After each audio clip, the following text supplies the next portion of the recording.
everyone, how's it going? I'm Auden Groff, and this is the Untrained Ear.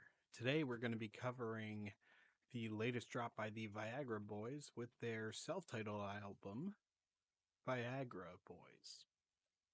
So, Viagra Boys is this band, the Viagra Boys' fourth debut album, and this one is not a venture away from their typical sound.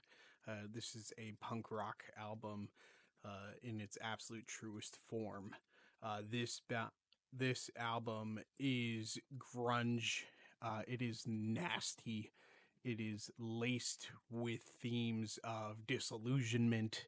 It is laced with allusions to drug use, to wanting to be angry and parasociality and craving enlightenment basically by any means necessary. Um, there is some very vibrant instrumentation in this album, which is nothing new for the Viagra Boys. It is beautiful. And it is noisy, but masterful. Which, if you are a longtime Viagra Boys fan, is of course nothing new. Um, there is this awesome idea that I think they came up with in this album, where they kind of mixed in this interesting, like, subtle tone that they kind of this very alien like sound that they weave into a vast majority of the tracks, whether it be through electric guitar or through the synthesizer. That is very trance like and kind of makes them very addicting and replayable. And I think it really ties this nice bow over a lot of the tracks, but yet they're still very piercing and very dirty and nasty and punk rock and angry. But it just makes them just that little point of experimentation really just pushes them over the boundary. And I think it's a risk that really paid off in a lot of these tracks. Um, in general, the instrumentation I think really surprises you in a lot of moments. They also play a lot with woodwind, specifically the flute makes a couple appearances in this album, which when you think punk rock, you don't always think the flute. But they really use it in this like tribal Native American kind of way that really pays off a couple times. Actually, my favorite track on the album, which we're going to get into in a moment, really uses it in this like awesome tension building kind of manner that is just phenomenal. So one of the early and awesome tracks on this album that I just have to talk about is Pyramid of Health. My goodness, this thing is a slammer. Pyramid of Health is very experimental for them. It's not the most punk rock song on this album, so it's, I guess you would think, like a weird one for me to highlight. This is much more of like a country rock sounding track. If I played it for you right now, you would think that this thing belongs on the radio, and then you would you would hear the words and you'd be like, "Oh wow, this would never go on country radio."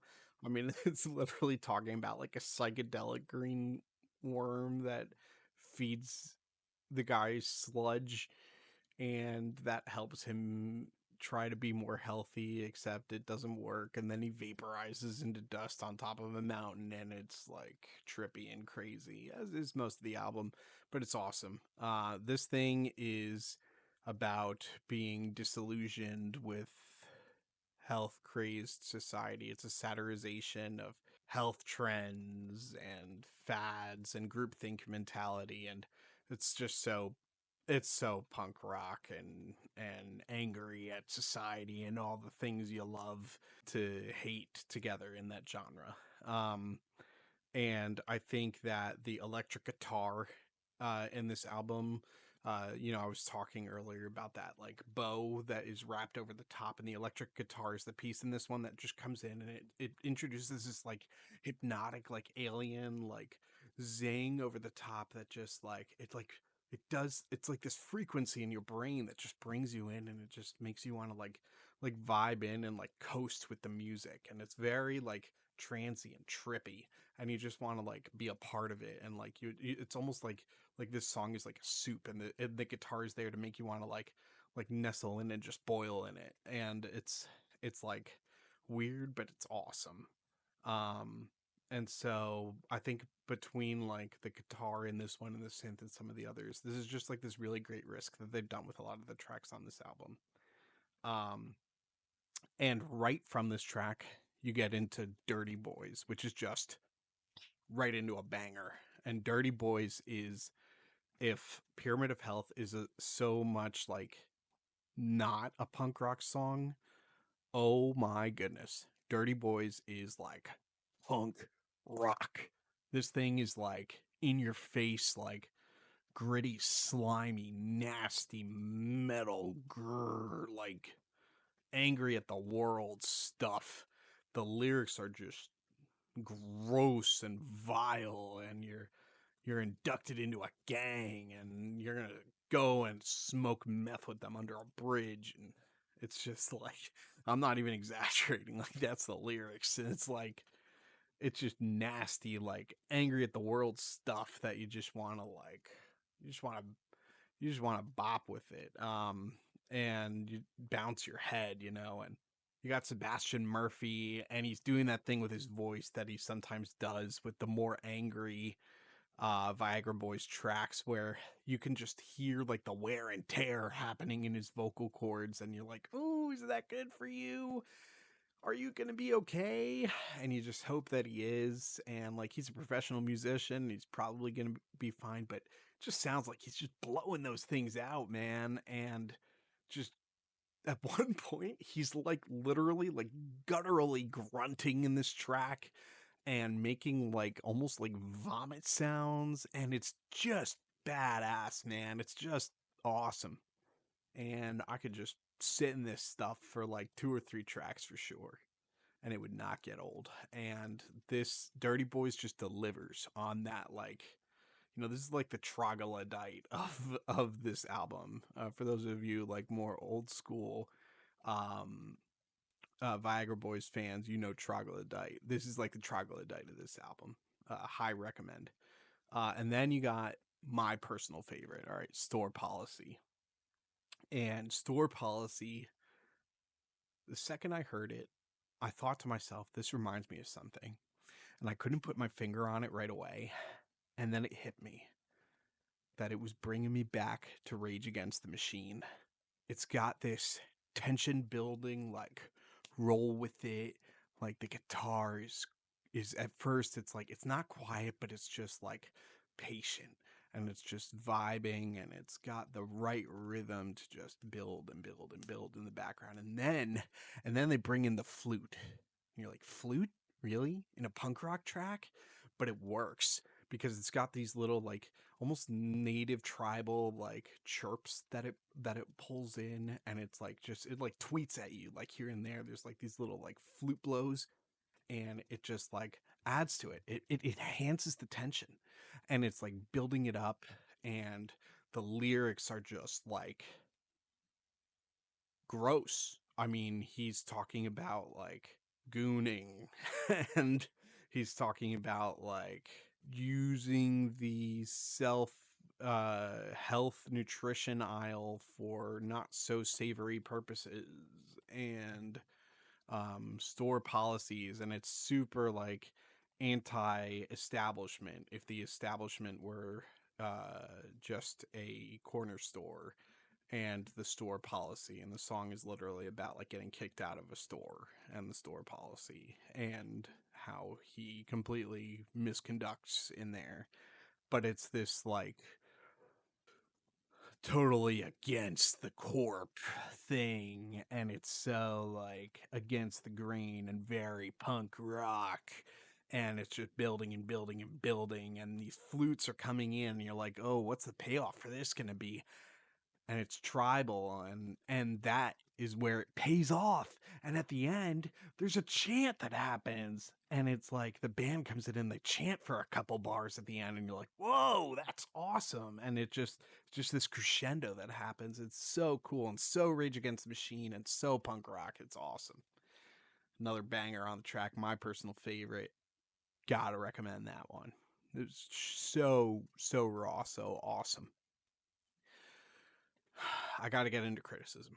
And for me, the one point I have to hammer in with the criticism comes in a single track name, and that's River King.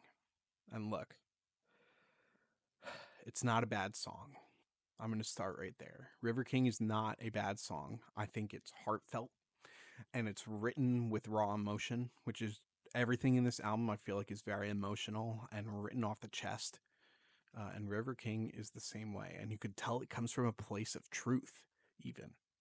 But um, tonally, completely does not jive with the rest of the project. I'm just going to be real. It doesn't. It's very chill, very lo-fi, very calm and laid back. There's nothing big happening with the instrumentals, nothing big happening with the voice, besides the fact that you can hear that it's worn out. Like all the like, is his voice okay? Is his voice okay? Like then you hear River King, you're like, is his voice okay? Maybe not. um, I just don't think it fit on this project. If they did like something with like tracks that didn't fit, like you know how Quadeca has Scrapyard, like if they did like a Scrapyard kind of thing, I think River King would have a great place in there. I just don't think it fit here. And I get that like it's hard to follow up. Like the track it follows up, okay, is it's called Best in Show Part 4. And Best in Show Part 4, I didn't talk about in the track breakdown, but it's this very like dramatic up and down roller coaster track. It's very good. And all over the place, and the instrumentation is magnanimous and huge, and the vocals are very raw and emotional, and um it's a very I guess emotional is really just the perfect word to cover it. It's a very emotional track and exhausting. That's an even better word. It's a very exhausting track, and you come out the other side of it and you're tired as a listener. You are. And in that sense, River King feels like kind of the only thing you want to have there because you're exhausted. But they could have just said Best in Show was the end. And I think it actually just would have been better because it really is the perfect ending, I think, to the album. It takes you through the whole progress of the album, really. Musically, thematically, conceptually. You follow a lot of the narrative of you know, behind the lyricism of everything, like the symbolic, here's what we're like saying with this album is kind of covered in Best in Show.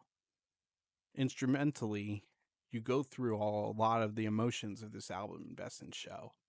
So why not end it there? And it leaves off quiet at the end. If you want a quiet ending, your song ends quietly. End it. Just a thought. Because I don't think River King does your album justice to be the period at the end of its sentence. I don't. So when I'm going to go into the rating here, look, I can't let River King be where I leave off right before I rate this thing, right? Because look, this album, it's vibrant, it's raw, it's gritty, it's unafraid to be disillusioned. It's unafraid to crave more in this world. Instrumentally, this thing was inventive and innovative. It took this concept thematically throughout of taking the electric guitar or the flute or the synth and adding this alien hypnotic tone on top of punk rock and saying, let's wrap it with a bow like this and take this risk and let it enhance our punk rock. And it works. And it's addicting and it's powerful. And this album is musically progressive. This band is in their best form, I think. You can't let one track throw that all to smithereens. But it was I think probably the safest track on the album, and I think it was a bad choice, so I have to factor that in. Which is why when I think about the baseless rating for this project, I have to give it a naughty 9.